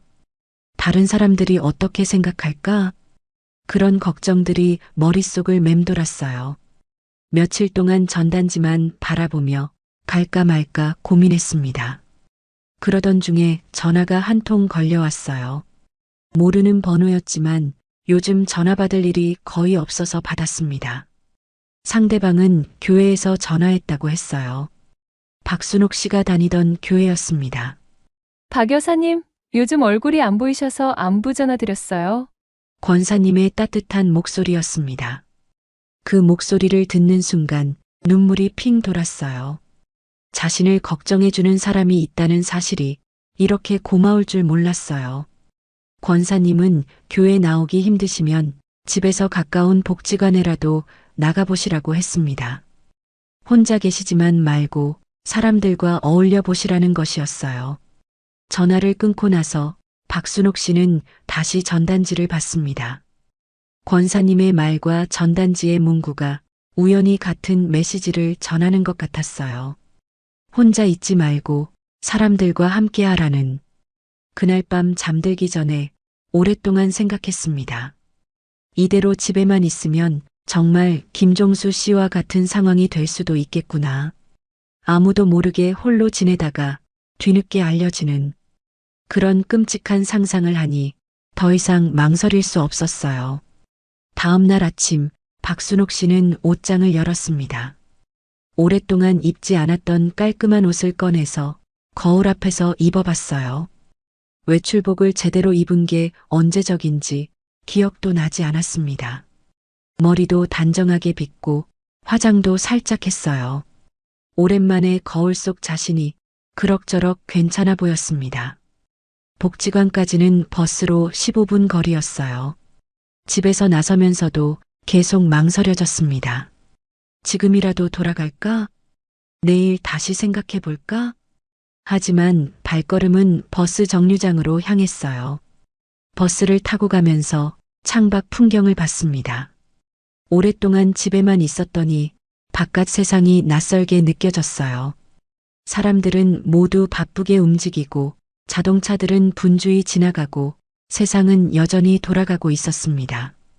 자신만 멈춘 것 같았던 시간이 사실은 계속 흘러가고 있었던 거예요. 복지관 앞에 도착했을 때 다리가 떨렸습니다. 입구에서 한참을 서성였어요. 들어갈까 말까 계속 망설였습니다. 그때 복지관에서 한 할머니가 나오셨어요. 박순옥 씨와 비슷한 연배로 보였습니다. 그 할머니가 밝은 표정으로 인사했어요. 처음 보는 사람인데도 자연스럽게 말을 걸었습니다. 복지관에 처음 오시냐고, 어떤 프로그램에 관심이 있으시냐고. 그 할머니의 친근한 모습을 보니 조금 용기가 났어요. 저 혼자 살아서 심심해서요. 작은 목소리로 대답했습니다. 할머니는 고개를 끄덕이며 자신도 그랬다고 했어요. 처음에는 어색했지만 지금은 이곳이 없으면 안 된다고. 그 말을 듣고 박순옥 씨는 마음을 굳혔습니다. 더 이상 망설이지 않고 복지관 문을 열고 들어갔어요. 안내 데스크에서 친절하게 설명해 주었습니다. 어떤 프로그램들이 있는지, 언제 시작하는지, 준비할 건 없는지, 모든 게 생각보다 간단했어요. 그냥 와서 참여하면 되는 것이었습니다. 오늘은 노래교실이 있다고 했어요. 1시간 뒤에 시작한다고. 박순옥 씨는 잠깐 망설이다가 참여해보겠다고 말했습니다. 그 한마디를 하는데 엄청난 용기가 필요했어요. 하지만 막상 말하고 나니 마음이 한결 가벼워졌습니다. 드디어 첫걸음을 내디딘 것이었어요. 1시간 뒤 박순옥 씨는 노래교실 문 앞에 서 있었습니다. 문틈으로 들리는 피아노 소리와 사람들의 웃음소리가 새어나왔어요. 한참을 망설이다가 조심스럽게 문을 열고 들어갔습니다. 교실 안에는 15명 정도의 어르신들이 앉아 계셨어요. 모두 박순옥 씨와 비슷한 연배였습니다. 피아노 앞에 선 젊은 선생님이 밝은 목소리로 인사했어요. 어서 오세요. 처음 오셨나 봐요? 박순옥 씨는 어색하게 고개를 끄덕였습니다. 선생님이 빈자리로 안내해 주었어요. 옆자리에 앉으신 할머니가 따뜻하게 웃으며 말을 걸었습니다. 오늘 처음 오셨냐고, 어디서 사시냐고 자연스럽게 대화가 시작되었어요. 박순옥 씨는 오랜만에 누군가와 이야기를 나누게 되어 조금씩 긴장이 풀렸습니다. 노래교실이 시작되었어요. 선생님이 쉬운 동요부터 시작하자고 했습니다. 고향의 봄을 다 같이 불렀어요.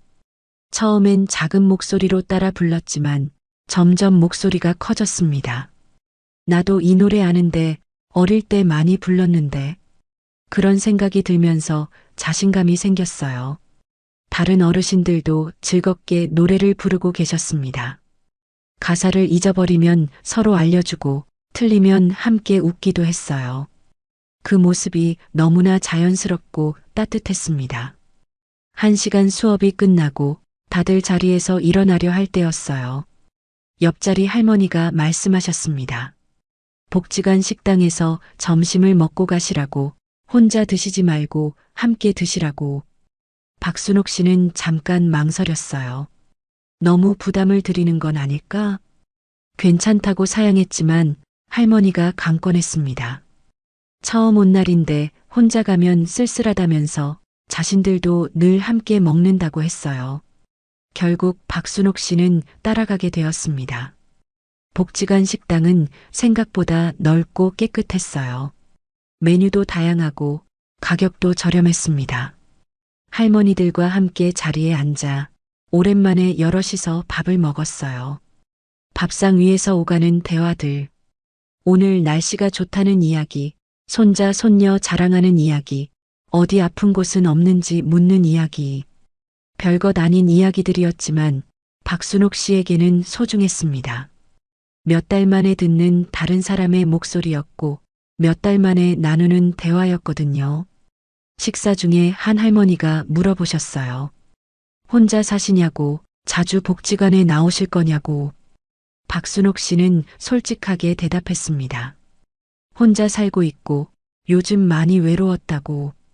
그 말을 들은 할머니들이 고개를 끄덕였어요. 자신들도 그랬다고, 그래서 이렇게 나오게 되었다고. 처음에는 어색하고 부담스러웠지만 지금은 이곳이 없으면 안 된다고 했어요.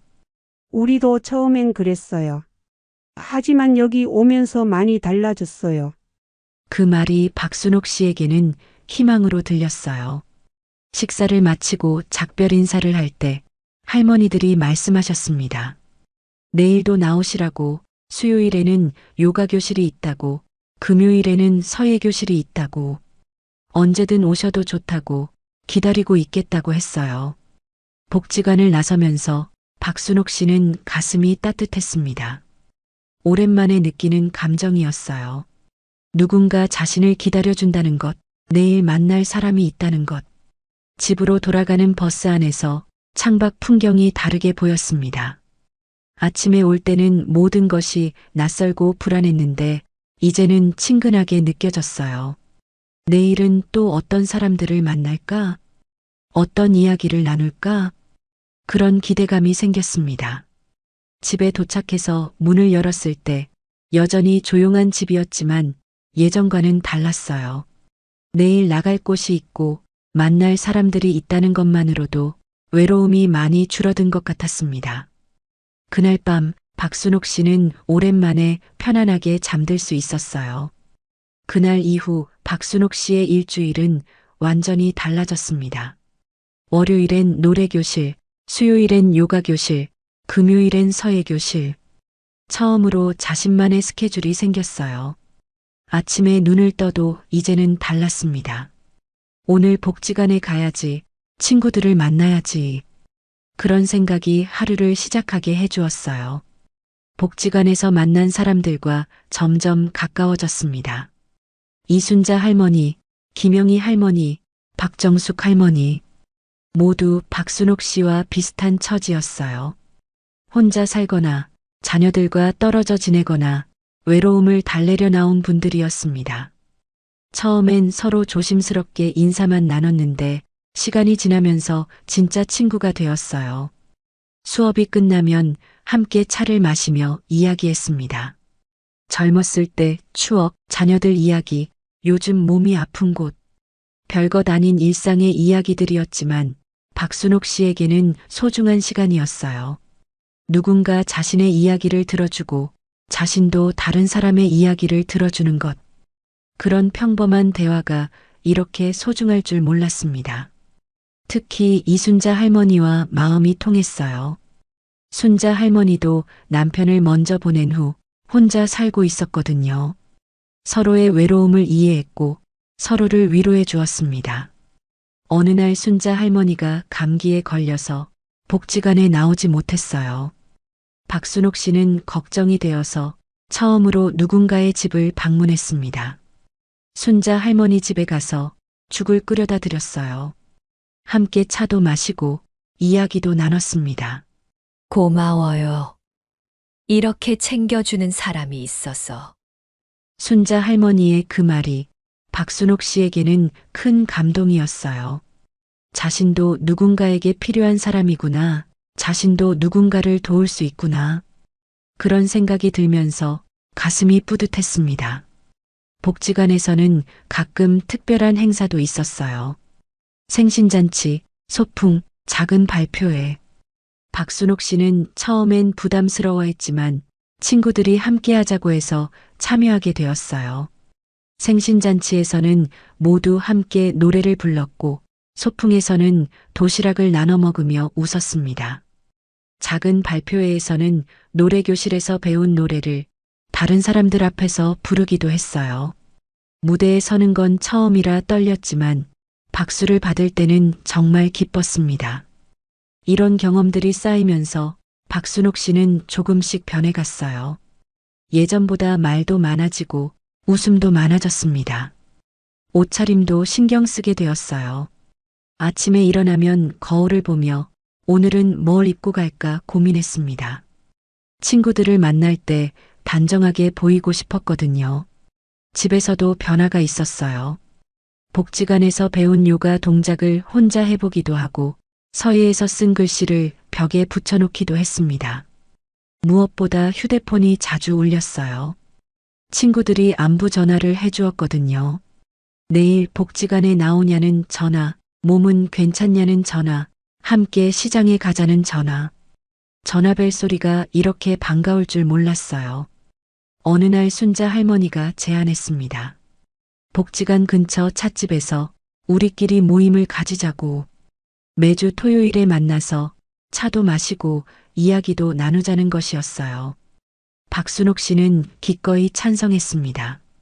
그렇게 시작된 토요일 모임. 4명의 할머니가 모여서 일주일 동안 있었던 일들을 이야기했어요. 손자가 상을 받았다는 기쁜 소식, 병원에 갔다 온 이야기, 새로 배운 요리 이야기.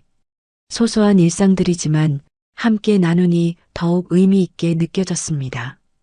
가끔은 서로의 고민도 털어놓았어요. 자녀들과의 관계, 건강에 대한 걱정, 앞으로에 대한 불안. 혼자 있을 때는 답답했던 고민들이 친구들과 이야기하고 나면 한결 가벼워졌어요. 이렇게 함께 있으니까 든든해요. 어느 날 영희 할머니가 한 말이었어요. 박순옥 씨도 같은 마음이었습니다. 혼자가 아니라는 것, 서로를 챙겨주는 사람들이 있다는 것. 그것만으로도 세상이 다르게 보였어요. 몇 달 전만 해도 두려움에 떨며 지냈는데 이제는 내일이 기다려졌습니다. 친구들을 만날 생각, 함께 웃고 떠들 생각, 서로의 안부를 묻는 생각. 그런 작은 일상들이 박순옥 씨를 다시 살게 해주었어요. 복지관을 다닌 지 6개월이 지났습니다. 박순옥 씨의 하루는 완전히 달라져 있었어요. 아침에 눈을 뜨면 가장 먼저 드는 생각. 오늘은 무슨 요일이지? 어떤 프로그램이 있지? 누굴 만나게 될까? 예전처럼 하루가 길고 지루하지 않았습니다. 오히려 시간이 모자랄 지경이었어요. 복지관에서 배운 것들을 집에서도 연습했거든요. 요가 동작을 따라하고 서예 연습도 하고 노래도 혼자 불러봤습니다. 거울 앞에 서는 일도 많아졌어요. 친구들을 만날 때 말끔하게 보이고 싶었거든요. 옷도 골라 입고 머리도 단정하게 빗었습니다. 냉장고도 변했어요. 예전에는 혼자 먹기 위한 반찬들만 있었는데 이제는 친구들에게 나눠줄 음식도 만들었어요. 김치를 담그면 순자 할머니에게도 드리고 국을 끓이면 영희 할머니에게도 가져다 드렸습니다. 누군가를 위해 무언가를 준비한다는 것. 그것이 이렇게 기쁜 일인 줄 몰랐어요. 휴대폰도 바빠졌습니다. 친구들과의 안부 전화, 내일 만날 약속 전화, 갑자기 궁금한 게 있어서 걸어보는 전화. 전화벨이 울릴 때마다 가슴이 설렜어요. 자녀들과의 관계도 조금씩 변했습니다. 예전에는 자녀들에게 전화 걸기가 부담스러웠는데 이제는 자연스럽게 연락할 수 있게 되었어요. 복지관에서 있었던 재미있는 일들을 이야기하고 새로 사귄 친구들 이야기도 했습니다. 아들 민호가 말했어요. 엄마 목소리가 많이 밝아졌다고, 예전보다 훨씬 활기차 보인다고. 딸 수진이도 안심한다고 했어요. 엄마가 혼자 계시는 게 걱정이었는데 이제는 든든하다고. 엄마가 이렇게 활동적이신 줄 몰랐어요. 수진이의 그 말을 들었을 때 박순옥 씨는 뿌듯했습니다. 자녀들이 걱정하지 않아도 되는 엄마가 된 것 같아서요. 통장 잔고는 조금씩 줄어들었어요. 복지관 프로그램은 무료였지만 친구들과 차 마시러 가거나 함께 식사하는 일이 많아졌거든요.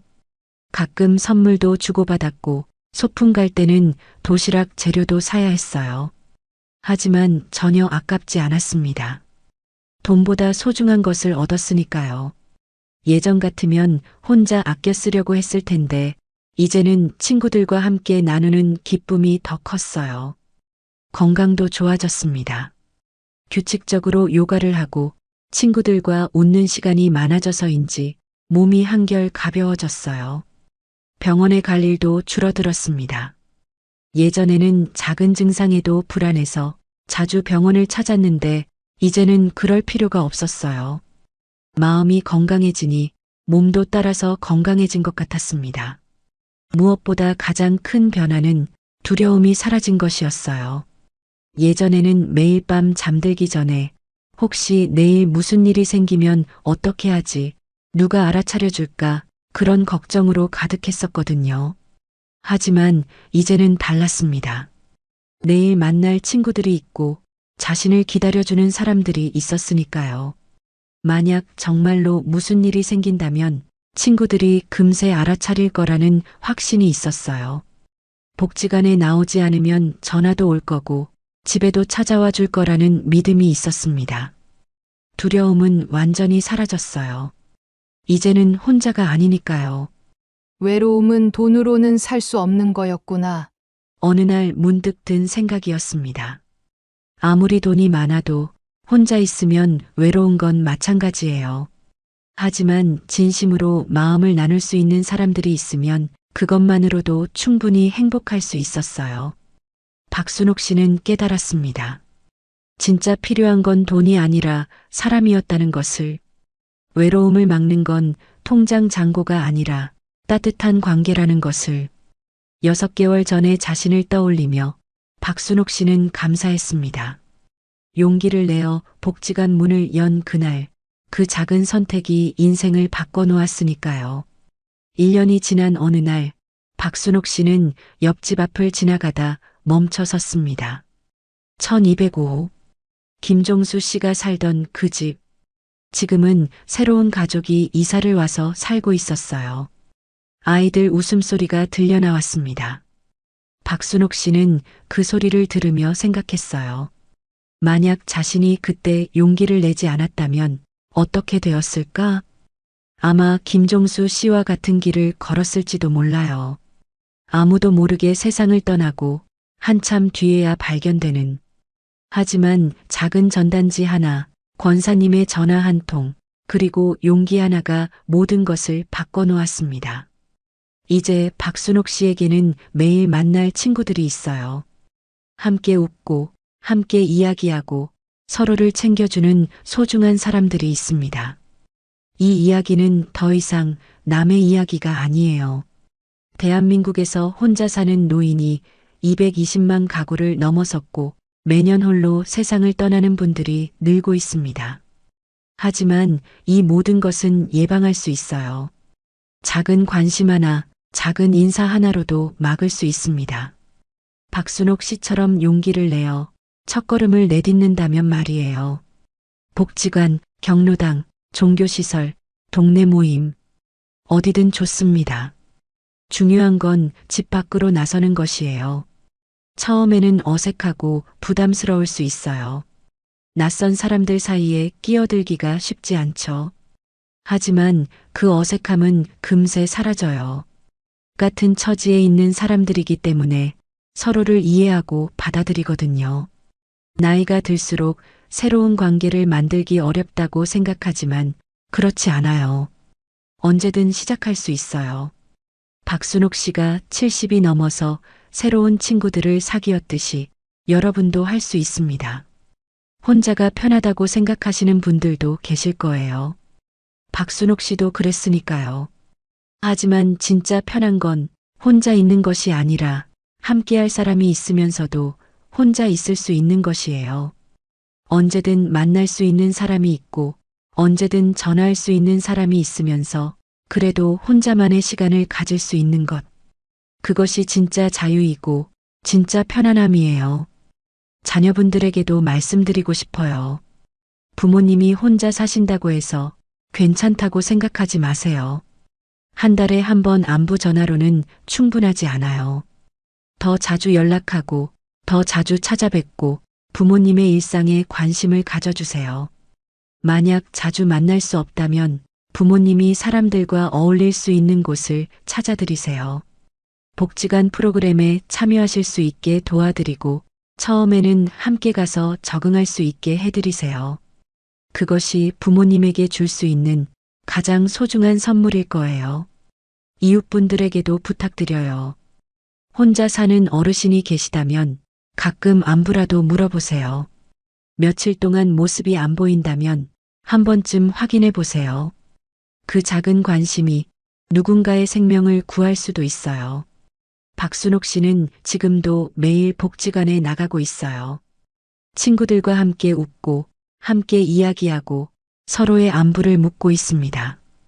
더 이상 혼자가 아니에요. 더 이상 두렵지 않아요. 옆집 김종수 씨가 준 충격이 결국은 새로운 삶의 시작이 되었습니다. 작은 인사 한마디, 따뜻한 차 한 잔의 대화, 함께 보내는 시간 한 시간이 누군가의 생명을 지켜줄 수 있습니다. 여러분도 오늘부터 시작해 보세요. 혼자 사는 가족이나 이웃에게 안부 전화 한 통, 오랫동안 연락하지 않았던 친구에게 안부 인사, 동네 복지관이나 경로당에 한번 들러보는 것. 그 작은 시작이 누군가에게는 인생을 바꾸는 계기가 될 수 있어요. 박순옥 씨처럼 말이에요. 이런 소중한 이야기를 더 많은 분들과 나누고 싶다면 좋아요와 구독 버튼을 눌러주세요. 여러분의 작은 관심이 또 다른 박순옥 씨에게 희망이 될 수 있습니다.